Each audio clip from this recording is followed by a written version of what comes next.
Hello friends, welcome back to our YouTube channel Sindhu's kitchen. ఈ రోజు వీడియోలో బాలామృతంతో స్పాంజ్ లాంటి కేక్ ఎలా ప్రిపేర్ చేసుకోవాలో చూపించబోతున్నాను. ముందుగా వీడియోకి ఒక చిన్న లైక్ చేయండి.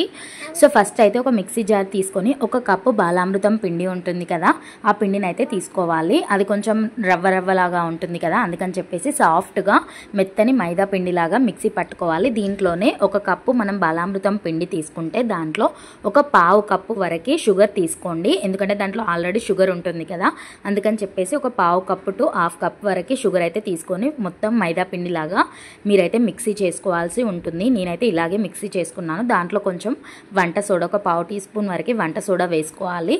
అండ్ దీంట్లోనే నేను ఇప్పుడు ఒక ఎగ్ తీసుకున్నాను. ఒక ఎగ్ తీసుకొని ఆ తర్వాత దీంట్లో కొంచెం నెయ్యి కూడా తీసుకున్నాను.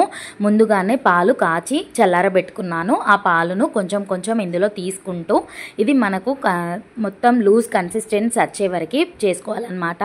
బ్యాటర్ ఎలా అవ్వాలి అంటే ఇప్పుడు నేను వీడియోలో చూపిస్తున్న విధంగా బ్యాటర్ ఇలా ప్రిపేర్ చేసుకోండి. మిక్సీ పట్టుకొని ఇలా ఉంటే ఏంటంటే మనకు కేక్ అనేది ఫ్లఫీగా వస్తుంది. ఆ తర్వాత ఒక బౌల్ తీసుకొని దానికి నెయ్యి అప్లై చేసుకోండి.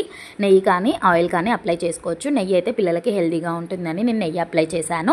ఆ తర్వాత మనం ఇందాక ప్రిపేర్ చేసుకున్న బ్యాటర్ని ఇందులో వేసేసుకోవాలి. ఒకసారి ఆ బౌల్ ఉంటుంది కదా, ఆ బౌల్ని ఇలా ట్యాప్ చేశారనుకోండి, ఎక్కడ ఎయిర్ లంప్స్ లేకుండా ఉంటుంది. ఆ తర్వాత ఒక కుక్కర్ తీసుకొని దాంట్లో ఒక గిన్నె కానీ సాల్ట్ కానీ వేసుకోవాలి. నేను గిన్నె పెట్టుకున్నాను. గిన్నె పెట్టుకొని ఈ బ్యాటర్ ఉన్న బౌల్ ఉంది కదా, ఆ బౌల్ని ఇందులో పెట్టేసుకోవాలి. ఆ తర్వాత కుక్కర్ మూత ఉంటుంది కదా, ఆ మూతకి రబ్బర్ కానీ విజిల్ కానీ ఏది పెట్టకూడదు అన్నమాట. అలా పెట్టకుండా ఈ కేక్ బ్యాటర్ని మనము ఒక 45 మినిట్స్ అయితే ఉడికించుకోవాల్సి ఉంటుంది. మధ్య మధ్యలో మనము ఈ మూత తీసి చెక్ చేసుకోవచ్చు. ఒక ఫోర్క్ కానీ నైఫ్ కానీ గుచ్చితే మనకు ఏమీ అంటకుండా వచ్చిందనుకోండి, పర్ఫెక్ట్గా కుక్ అయినట్టు. నాకు మధ్యలో కుక్ అవ్వలేదు, అందుకని చెప్పేసి నేను ఒక 5 మినిట్స్ మళ్ళీ అలాగే ఉడికించేసాను అనమాట. సో మీకు ఉడికించిన తర్వాత నేను నైఫ్తో ఇలా గుచ్చి చూపిస్తున్నాను, చూడండి.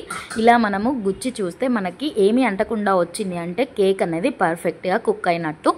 ఆ తర్వాత నైఫ్తోని ఒకసారి సైడ్స్కి ఇలా అనుకోండి, అప్పుడు అది కొంచెం లూజ్ అవుతుంది కదా. చల్లారిన తర్వాత ఒక ప్లేట్లోకి ట్రాన్స్ఫర్ చేసుకొని కట్ చేసుకుంటే స్పాంజ్ లాంటి కేక్ చాలా ఇష్టంగా పిల్లలు అయితే తింటారు. చూసారు కదా ఎంత పర్ఫెక్ట్గా వచ్చిందో. మీరు ఫస్ట్ టైం చేసినా కూడా ఇంతే పర్ఫెక్ట్గా వస్తుంది. అండ్ వీడియో నచ్చితే ఒక చిన్న లైక్ చేయండి, షేర్ చేయండి, మరిన్ని వీడియోస్ కోసం సబ్స్క్రైబ్ చేయండి.